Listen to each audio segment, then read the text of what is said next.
नमस्कार सकल के हेलो एवरीवन, नमस्ते सभी को, गुड इवनिंग टू एवरीवन। आज मैं बहुत ज़्यादा खुश हूँ क्योंकि मुझे आप लोगों के साथ एक बहुत ही अच्छी चीज़ शेयर करनी है। हिंदी बंगाली दोनों में बोल रही हूँ। मैंने ऑलरेडी वीडियो बना चुकी थी, 50 मिनट्स के हो चुके हैं और अभी मेरी जो मोबाइल में इंटरनेट की जो परिस्थिति है तो इस पर ये वीडियो नहीं जाने वाली है। तो मैंने सोचा कि और एक मिनट की एक वीडियो बनाई थी, कल क्या आने वाला है उसके लेकर, तो मैंने वो भी नहीं देनी है। मुझे अभी 15 मिनट के अंदर बहुत ही इंपॉर्टेंट चीज़ें आप लोगों के साथ शेयर करनी है। हिंदी में बंगाली में दोनों में बोल रही हूँ। मेरी इच्छा है कि आप लोगों को भी हेल्प हो, इसीलिए मेरी ये video. So please do not skip, keep watching and ये बहुत ही काम की चीज़ होने वाली है। तो ऐसे वीडियोस के लिए like comment share and subscribe कर दीजिए एसबी लिटारेचर को। আমার এখানে বলা ছিল আজকে একটা খুবই গুরুত্বপূর্ণ বিষয় শেয়ার করছি যেটা আমি খুবই আনন্দিত এবং যেটা আমি বলেছিলাম। তো अभी मैं पहले बंगाली में बोल रही हूँ फिर हिंदी में बोल रही हूँ। আমি যেটা বলেছিলাম যে আমি আগামী মানে দিনে একদিন একটা এই বিষয়ে কথা বলবো, সেটা এই মাসেও হতে পারে, এক মাস পরেও হতে পারে, কয়েকদিনের মধ্যেও হতে পারে। তো সেটা বলবো, সেই বিষয়টা নিয়ে আমি আজকে কথা বলবো। আমি কেন গিয়েছিলাম, কোথায় গিয়েছিলাম, সিক্রেট রেখেছিলাম, সেটা আজকে আমি তোমাদের সামনে বা আপনাদের সামনে রিভিল করতে যাচ্ছি। এবং খুব ইন্টারেস্টিং এবং খুব হেল্পফুল এবং ইনফর্মেটিভ বিষয়, শুনতে হবে পুরোটা, স্কিপ করা যাবে না। Please do like comment share and subscribe. প্রচুর পরিমাণে লাইক কমেন্ট শেয়ার এবং সাবস্ক্রাইব করুন এসপি লিটারেচারকে, যাতে করে কোনো রকম কোনো বিষয়বস্তু পড়াশোনার বা কোনো ইনফরমেশন মিস না হয়। ওকে, সরি।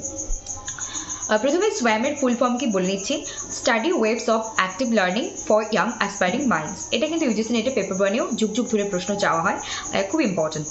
এবং এখানে আমাদের একটা এমসিকিউ কোয়েশ্চেন প্রিপারেশন নেওয়া হয়ে গেল। NPTEL full form national programme on technology enhanced learning. এবং এই যে সোয়ামের কথা বললাম, এনপিটিএল, এই বিষয়ে আমি জানতে পেরেছিলাম 2019 সালে একজন ইউনিভার্সিটির প্রফেসরের কাছে। কিন্তু তখন আমার মনে ওই প্রশ্ন জাগেনি যে কেন কি এসব হয় না হয়, তিনিও বলেননি আর জানতেও চাইনি আমি সেই চিন্তাধারা তখন আমার তৈরি হয়নি। তারপর আমি যখন 2023-এ আর এই ইন্টারনেট অনলাইন বিষয়ে আমার অনেকটাই ভয় ছিল এবং এই অনলাইন এক্সাম এন্ট্রি আসার পর থেকে আমার খুবই অসুবিধে হতো, ইভেন এখনও হয়, তবু আমি চেষ্টা করি যাতে ভয়টাকে কাটিয়ে উঠতে পারি। আমি এখনও অবধি খুব এক্সপার্ট নই অনলাইনের বিষয়ে, তবুও তারপর আমি সেটা 23 সালে সাইবার ক্যাফেতে গিয়ে নিজেকে এনরোল করাই। তারপর আমি সেটা কোর্স কন্টিনিউ শুরু করিনি। তারপরে 2024-এ আমি রেজলিউশন নিয়েছিলাম 2023-এ যে কিছু ভ্যালিউ নিজের জীবনে অ্যাড করব। সেই ভ্যালিউর মধ্যে একটা হলো এই যে সোয়ামের কোর্স, যেটা আমি এনরোল করি, রেজিস্টার করি, এক্সাম দিই। 31 অক্টোবর দুর্গাপুজো ছিল। তারপর 1 নভেম্বর আমি শিলিগুড়ি বাবার সাথে যাই, রাত্রে হোটেলে থাকি, পরের দিন সকালবেলা মর্নিং শিফটে এক্সাম দিই SIEM Surendra institute of engineering and management, সেই ইনস্টিটিউট জ্ঞানজ্যোতি মোড় ডুকুরিয়া, ওখানে এক্সাম দিই। দেওয়ার পর আমি 2 তারিখে বাড়ি ফিরে আসি এবং আজকে সেই সার্টিফিকেট আমি পেয়েছি। প্রথমবার দিয়েছি একটা কোর্স 12 উইক্সের IIT মাদ্রাজের ম্যাডামের একটা কোর্স, সেটা ছিল history of English literature and language and literature, যেটা তোমাদের ওপর বা আপনাদের ওপর ডিসিশন থাকে কোন বিষয়ে কোর্স তোমরা বা আপনারা নেবে, কিন্তু নিজের চাহিদা বা প্রয়োজন অনুযায়ী সেটা নিজেকে সার্চ করে নিতে হয় সেখানে। তো এখানে এনরোল করতে হয় নিজেকে, প্রথমে রেজিস্টার করতে হয়, সাইন ইন করতে হয়, তারপর কোর্স নিতে হয়, কোনটা এনরোল করবে, তারপর একটা রেজিস্ট্রেশনের প্রসেস, সব কিছু ইমেলের মাধ্যমে জানানো হয়। তো রেজিস্ট্রেশনের প্রসেস থাকে, সেখানে এসসি ক্যাটাগরি হলে 500 টাকা এবং আদার্স রিজার্ভ ক্যাটাগরি হলে 500 এবং আনরিজার্ভ বা জেনারেল ক্যাটাগরিকে 1000 টাকা দিয়ে রেজিস্টার করতে হয়। তারপর এক্সামের দিন এক্সাম হলে গিয়ে দিতে হয়। যেমন আমার ডিস্ট্রিক্ট থেকে শিলিগুড়ি থেকে গিয়ে এক্সাম দিতে আমার টোটাল 2000 প্রায় 2500 টাকা খরচ হয়েছে এবং রেজিস্টার সহ টোটাল প্রায় 3000 টাকা খরচ হয়েছে আমি বলতে পারি। তো এই ধরনের পড়াশোনা বা এগুলো আমরা কেন করবো, আমাদের সিভিকে স্ট্রং করার জন্য, মানে ক্যারিকুলাম ভেটে যেখানে আমরা বলি যে আমরা কোন কোন একাডেমিক স্কোর কী পেয়েছি না পেয়েছি। শুধু এটা কিন্তু স্টুডেন্ট যারা চাকরি পায়নি তাদের জন্য নয়, যারা চাকরি পেয়ে গেছে তাদের জন্য, তাদেরকেও কিন্তু সিভি স্ট্রং করতে হয়, নইলে তারা অ্যাসিস্ট্যান্ট থেকে অ্যাসোসিয়েট থেকে প্রফেসরের যে শিফট, তাদের যে জার্নি 10 বছর 8-10-12 বছরের যে একটা জার্নি, তারপর যে একটা করে প্রমোশন বা গিয়ে তাদেরকেও কিন্তু সিভি স্ট্রং করতে হয়। তো এই কোর্স কিন্তু ইয়াং অ্যাসপায়ারিং মাইন্ড মানে নয়, এটা নয় যে শুধুমাত্র বাচ্চা যারা হবে তাদের নয়। ইয়াং অ্যাসপায়ারিং মাইন্ড বলতে যে তুমি ছোট মানে 18 বছর উপরে তুমি গ্র্যাজুয়েশনে চলে এসেছো, সেখান থেকে শুরু করে তুমি মধ্যবয়স্ক বা মাঝবয়স্ক এবং পরবর্তীতে ওল্ড এজ হয়ে গেছে, ম্যাচিওর হয়ে গেছো, তোমার যদি মনের মধ্যে শেখার আগ্রহটা চির সবুজ থেকে থাকে তো তুমি ইয়াং অ্যাসপায়ারিং মাইন্ড, বয়সের দিক থেকে নয়, শেখার আগ্রহের দিক থেকে। এবং কি হচ্ছে, এখানে IIT দ্বারা এই কোর্সগুলো করানো হয়। অনেকগুলো আইআইটি আছে, তার মানে IIT Madras, Roorkee, Delhi, Bombay, IIT Kharagpur, IIT Kanpur, IIT Roorkee এবং IISc বেঙ্গালুরু। আমি যদি কোনো কিছু মিস করে থাকি সেটা পরে বলবো। আর হচ্ছে এখানে কোর্স করার পর কি হয়, 100 নম্বরের টোটাল পরীক্ষা হবে, 100-এর মধ্যে 40 পেতে হবে, অ্যাটলিস্ট 40 না পেলে তোমরা কিন্তু সেই সার্টিফিকেটটা পাবে না। তো এইবার আমি প্রথম নিয়েছি এবং আমি কেয়ারলেসলি পড়াশোনা করেছিলাম, বাড়িতে প্রচুর কাজকর্ম ঝামেলা থাকে সবার জীবনে। তারপর হচ্ছে বাইরে গিয়েছিলাম, মানে এই যে পেপার প্রেজেন্ট করা বা আদার্স নিজের পড়াশোনার ব্যাপার, তার মধ্যে আমি মানে অ্যাসাইনমেন্টটা ঠিকঠাক জমা দিয়েছিলাম। 25-এর মধ্যে 22 পয়েন্ট সামথিং পেয়েছি এবং বাকি 75-এর মধ্যে 37 পয়েন্ট সামথিং পেয়েছি। ওভারঅল আমি 60% পেয়েছি। আমি হয়তো আজকে 80 বা 90% পাইনি, কিন্তু আমার মনে হয় বিন্দুমাত্র দুঃখ নেই। প্রথম কিছু ট্রাই করেছি, 60% পেয়েছি, সার্টিফিকেট পেয়েছি, আমি খুবই আনন্দিত, আপ্লুত, খুবই হ্যাপি আমি মন থেকে। কিন্তু হয়তো বা ভবিষ্যতে এই যে ত্রুটিগুলো যেগুলো আমি ধরতে পেরেছি, আমার তো এইটা বিষয়ে মানে আমি জানতাম না অ্যাসাইনমেন্ট মিস করা যায় না, অ্যাসাইনমেন্টের একটা ডেট দেওয়া থাকে, সেই ডেট যদি পার হয়ে যায় তারপরে কিন্তু অ্যাসাইনমেন্ট তুমি চাইলেও জমা দিতে পারবে না। আর আমার 12টা অ্যাসাইনমেন্টের মধ্যে বেস্ট অফ 8-এর নাম্বার অ্যাড করা হয়, তো আমি 3টে অ্যাসাইনমেন্ট পরপর মিস করেছি, তারপর তো আর দিতে পারিনি। তারপর 9টা অ্যাসাইনমেন্ট ভালোভাবে জমা দিয়েছি এবং সেখান থেকে আমি পেয়েছি অ্যাসাইনমেন্ট পেয়েছি এবং সেখানে আমার অ্যাসাইনমেন্টে কি হয়েছে, আমি 22 পয়েন্ট সামথিং মার্কস পেয়েছি। ওভারঅল 60% পেলে তুমি যে ক্যাটাগরি গ্রেড বা সার্টিফিকেট পাবে সেটা হলো এলিট ক্যাটাগরি। 75 থেকে 89-এর মধ্যে তুমি পেলে এলিট প্লাস সিলভার ক্যাটাগরি এবং 90% অ্যাবাভ পেলে তুমি পাবে এলিট প্লাস গোল্ড ক্যাটাগরি। তো আমি জানতাম না, প্রথমবার এলিট ক্যাটাগরি পেয়েছি, I am so happy. And আমি ভবিষ্যতে অবশ্যই চেষ্টা করবো আমি যেন elite plus gold category 90+ above score করতে পারি। তাই এই মুহূর্তে আমি তো আর কোনো কোর্স নিচ্ছি না বা করছি না, নিজের ত্রুটি থেকে শিখলাম, ভুল থেকে শিখলাম যে পরবর্তীতে কোনো কোর্স নিলে আমি সিরিয়াসলি পড়বো। রেজিস্ট্রেশন করতে হয়, 500 হোক আর 1000 হোক টাকা দিতে হচ্ছে, পরিশ্রম করা নিজের বাবা মায়ের, তার সাথে সাথে তুমি নিজের সময় দিচ্ছ, তার সাথে যদি পড়াশোনাটা ঠিকমতো না করে গিয়ে পরীক্ষা দিয়ে কী লাভ যদি তুমি সার্টিফিকেট না পাও, বা সার্টিফিকেট পেলেও তুমি মন মতো পেলে না, তো ভালো তো শেষ নেই। তো নেক্সট টাইম আমি যেন এমনভাবে কোনো একটা কোর্স নিয়ে প্রিপেয়ার হয়ে যাই যেন আমি সিলভার এলিট প্লাস সিলভার নয়, এলিট প্লাস গোল্ড সার্টিফিকেটটা নিয়ে আসতে পারি, এটা আমি অবশ্যই চেষ্টা করব। কিন্তু সেদিন হয়তো সেই সার্টিফিকেট পেয়ে কতটা আমি আনন্দিত হব না হব আমি জানি না, অবশ্যই আনন্দিত হব, নিজের পরিশ্রমের ফল পেলে কার না ভালো লাগে। কিন্তু তারপরে আজকের যে একটা আনন্দ, প্রথম দিনের প্রথমবার করার এক্সাইটমেন্ট, আমার বয়স 30 আর আমি ওগুলো বিশ্বাস করি না যে তোমার বয়স লুকাও, স্যালারি লুকাও, যেটা সত্যি সেটা সত্যি। এই পৃথিবীতে একটাই জিনিস চিরন্তন, সেটা হলো যে চেঞ্জ, পরিবর্তনই চিরন্তন সত্য এই যুগের। আর তার সাথে সত্যম শিবম সুন্দরম, সত্যই যাহা সুন্দর তাহাই সত্য তাহাই শিব, তাই না? যাহাই শিব তাহাই সুন্দর তাহাই সত্য, তো এর উপরে কোনো কিচ্ছু নয়। তো সত্যতার উপরে আর কিছুই হয় না, মিথ্যে লুকিয়ে খুব বেশি দিন টেকা যায় না, ক্ষণস্থায়ী। কিন্তু তুমি যদি টিকে যেতে চাও, কিছু ভালো কিছু করে যেতে হবে, কিছু যদি করতে হয়, তোমাকে সততার সাথেই যেতে হবে, কারণ সততা ছাড়া বেশি দিন টিকে থাকা যায় না কোনো কাজ, কোনো ফিল্ডে, কোনো জায়গাতেই। তো এই হচ্ছে বিষয়, এটা একটা ভ্যালু আমার জীবনে আমি অ্যাড করলাম। এবং নিউ ইয়ার রেজলিউশন নিয়েও আমি একটা ভিডিও নিয়ে আসবো, যেটা খুব এক্সাইটেড হবে। আমার সঙ্গে তোমরা বা আপনারা সবাই মিলে আমরা রেজলিউশন নেব, কেউ 2টো নিতে পারে, কেউ 1টা, কেউ 3টে, কেউ 10টা, ছোটো ছোটো গোল নিয়ে আমরা জীবনে নিজেকে ইমপ্রুভ করবো, আরও এগিয়ে যাবো। ওকে, সো আমরা নিউ ইয়ার রেজলিউশন নিয়ে চলে আসবো যে কে কী ভ্যালু অ্যাড করতে চাই 2025-এ। 2024-এ আমার 3টে ভ্যালু অ্যাড করার ছিল। একটা ইউটিউব চ্যানেল ওপেন করা, 2025-এর 1 জানুয়ারি এলে আমার ইউটিউব চ্যানেলের 1 বছর হবে। এবং আমি, এটা বড় কথা নয় আমি 1 লাখ সাবস্ক্রাইবার করতে পারলাম কিনা, এটা বড় কথা। 0 থেকে 1 থেকে আজকে 130-32-এর পরিবার হয়েছে এসপি লিটারেচার। এটাও শুরু হতো না যদি কিনা আমি শুরুটাই শুরু না করতাম। তো যাই হোক, জার্নি শুরু করার পর এই একটা আমার পাওয়া, ছোট বড় নয়, ছোট ছোট গোল দিয়েই আমরা অনেক দূর, কারণ বিন্দুতে বিন্দুতে সিন্ধু হয়, বুঁদ বুঁদ সে সাগর বানতে হয়, आप लोगों को होता है।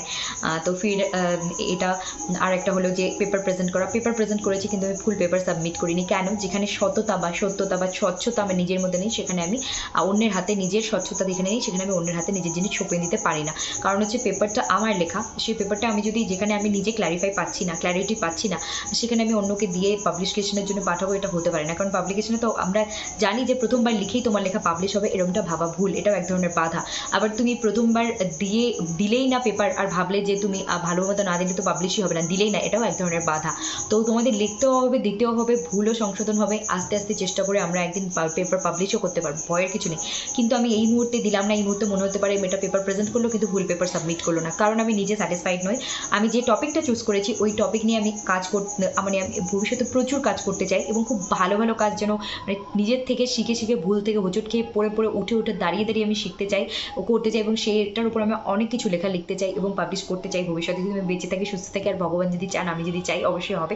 আর হচ্ছে যে আমি সেই রিলেটেড হয়তো কয়েকদিনের মধ্যে বেরিয়েও পড়বো, আমার ওই রিলেটেড কিছু তথ্য জোগাড় করতে আমি এক জায়গায় বিশেষ ব্যক্তির সঙ্গে সঙ্গে দেখা করতে যাব, যে টপিকটা আমি নিয়েছি তার সঙ্গে, ওনার সঙ্গে যদি ভেজে থেকে সোজা সেটাও আমি বলে দিলাম। কিন্তু আমি এই টপিক নিয়ে এই মুহূর্তে ওখানে ওই ইনস্টিটিউশনে তো সাবমিট করলাম না, কিন্তু ইন ফিউচার এই টপিক নিয়ে আমি কাজ করবো, পাবলিকেশনের জন্য আমি আমার লেখা পাঠাবো।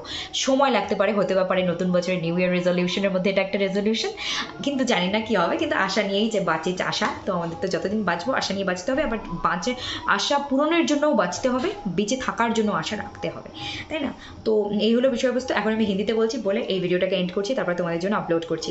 मुझे आप लोगों को यही बोलनी है कि इससे पहले please like comment share and subscribe करते কিন্তু একদম ভুলবেন না। এই ধরনের ইন্টারেস্টিং ভিডিও, ইনফরমেটিভ পড়াশোনা নিয়ে আরও জবরদস্ত ভিডিও আসছে, প্রিভিয়াস ইয়ার কোয়েশ্চেন নিয়ে আমরা সলভ করবো।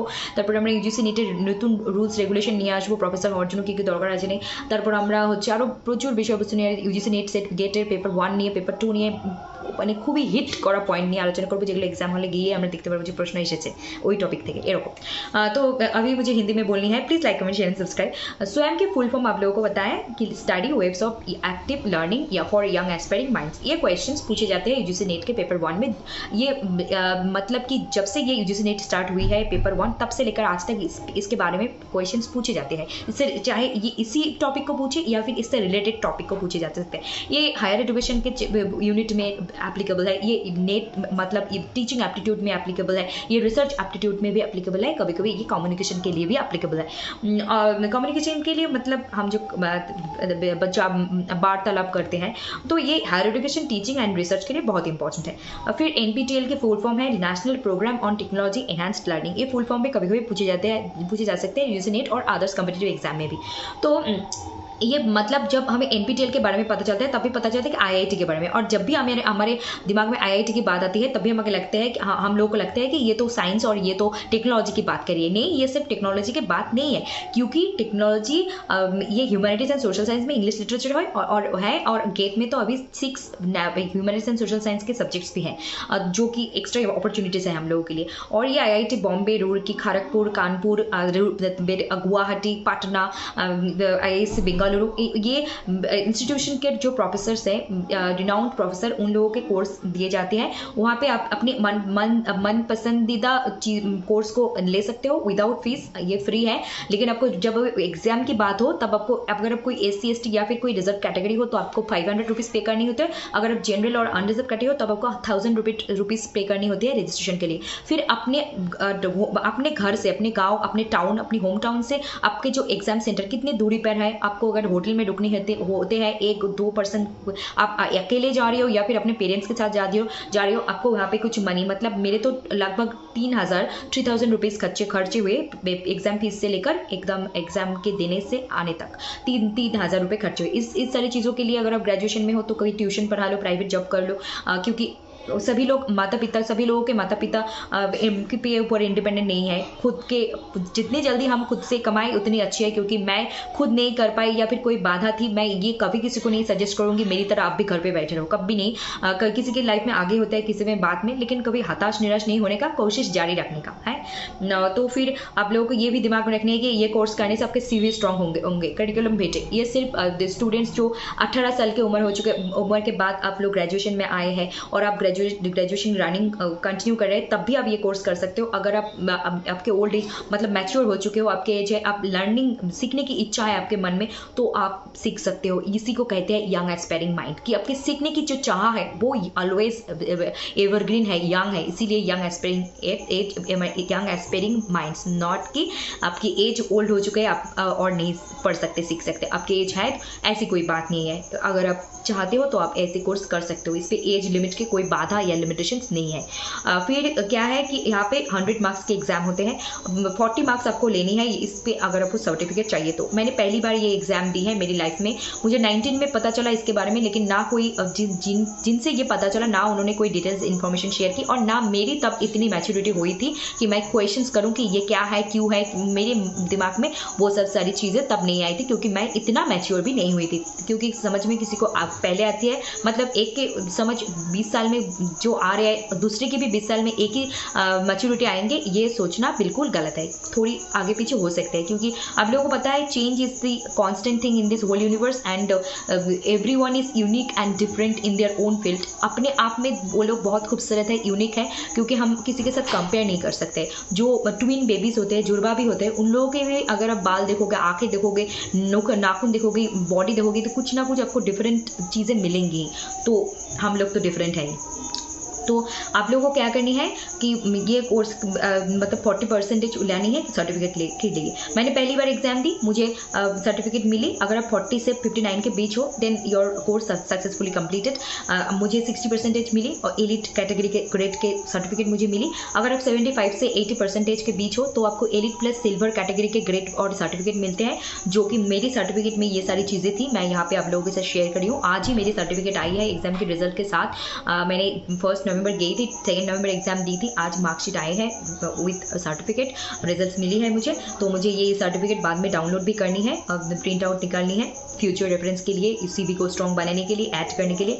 ये running students, pass out students, घर पे बैठे हुए इंसान जिनके मन में सीखने की चाह है, जिसके जो डोमेन है, फील्ड है, जो सब्जेक्ट है, डिपार्टमेंट है, वो कर सकते हैं, सीख सकते हैं। क्योंकि आपको क्या करनी है, खुद से ढूंढनी पड़ेगी आपको क्या चाहिए, और आपको ये रिस्पॉन्सिबिलिटी खुद के साथ पढ़ाई करनी होगी और जानी होगी। और अब 75 से 89 के बीच आपको एलिट प्लस सिल्वर कैटेगरी के ग्रेड मिलते हैं, और 90 के अबव और 90 और 90 से अबव आपको मिलते हैं elite plus gold. Next time मैंने अभी जो गलतियां की है नेक्स्ट टाइम नहीं करूंगी। मुझे पता नहीं था कि 12 वीक में 12 असाइनमेंट हम लोगों को सबमिट करनी है, मैंने नहीं की थी क्योंकि मुझे पता नहीं था। 3 असाइनमेंट मैंने मिस की थी। अगर आपने मिस की ये डेट तो आप नेक्स्ट टाइम ये सबमिट नहीं कर सकते हो। फिर मैंने 9 असाइनमेंट सबमिट की, फिर उसी में से 8 बेस्ट ऑफ 8 को मानकर मुझे ये मार्क्स दी गई। 25 में से मुझे 22 पॉइंट समथिंग मिली।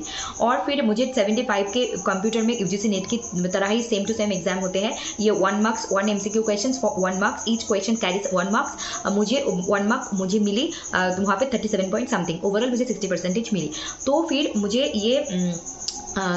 मुझे ये पता चला कि मुझे क्या क्या नहीं करनी है नेक्स्ट टाइम, क्योंकि मुझे असाइनमेंट को ठीक से सबमिट करनी है। नेक्स्ट टाइम अगर मैं कोई कोर्स लूँगी तो मैं इस बार केयरलेसली पढ़ाई करके गई थी, मतलब जो कि मुझे पहले पता थी वही, ज़्यादा पढ़ाई नहीं की थी, झूठ नहीं कहूँगी, और मुझे ये मिली। लेकिन नेक्स्ट टाइम में जब मैं जाऊँगी कोर्स लूँगी, चाहे वो 500 रुपीज़ हो चाहे 1000, वो मेरी अपनी खुद की परिश्रम की कमाई हो या मेरे पेरेंट्स की, ये तो पैसे है ना, और ये टाइम है, मेरी ज़िंदगी है। और मैं पापा के साथ या फैमिली के मेम्बर के साथ या दोस्तों के साथ जो लोग भी जा रहे हो, परिश्रम कर रहे हो, एग्जाम दे रहे हो, तो पढ़ाई करके जाओ ना। जितनी अच्छी मार्क्स उतनी अच्छी कैटेगरी के ग्रेड और उतनी अच्छी आपकी CV।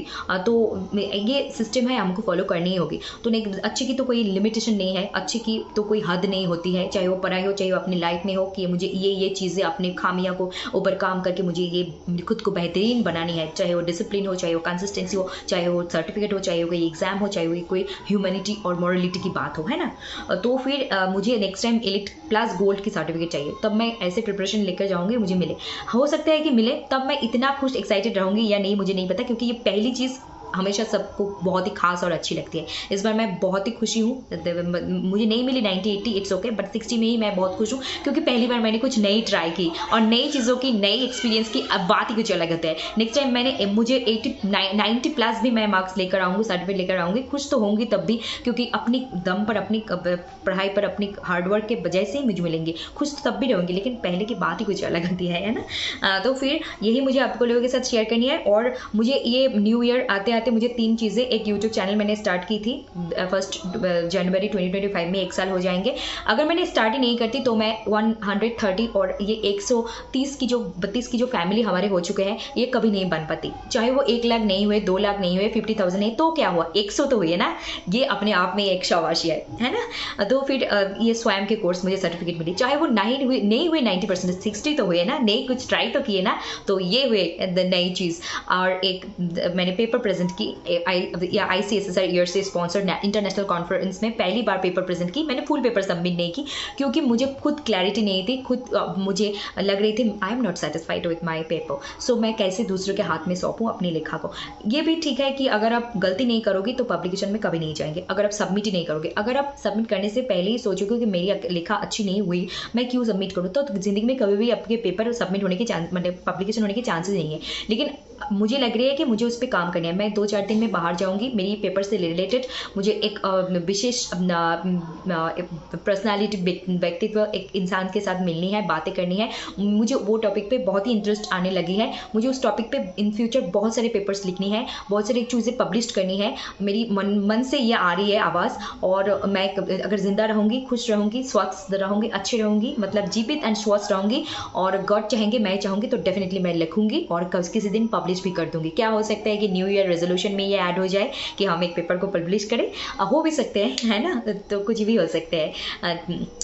तो ये और न्यू ईयर रेजोल्यूशन से लेकर भी मैं एक वीडियो लेकर आऊँगी आप लोगों को, मेरे साथ आप लोग भी रेजोल्यूशन लेंगे खुद से कि छोटी छोटी चीज़ों से ही ज़िंदगी में बड़ी बदलाव लाया जा सकते हैं। तो हम बूंद बूंद से सागर बनाएंगे। मेरे साथ आप लोग भी छोटी छोटी चीज़, चाहे वो 1 हो, 3 हो, 10 हो, 15 हो, 2 हो, हम रेजोल्यूशन लेंगे और उसको पूरी करके अगले साल जाएंगे और अपने आप को शाबाशी देंगे और रेजोल्यूशंस को ऐड करेंगे अपनी लाइफ में बेहतरीन बनाने के लिए। हम साथ में ग्रो करेंगे ऐसे, ओके।